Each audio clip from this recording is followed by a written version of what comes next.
ఏం పేరు? ప్రహాసిన. వైష్ణవి అంటారు కదా.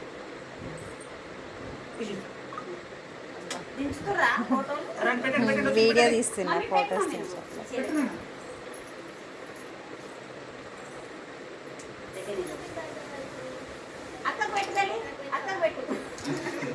మీ అన్న పెడుతుండు చెల్లికి.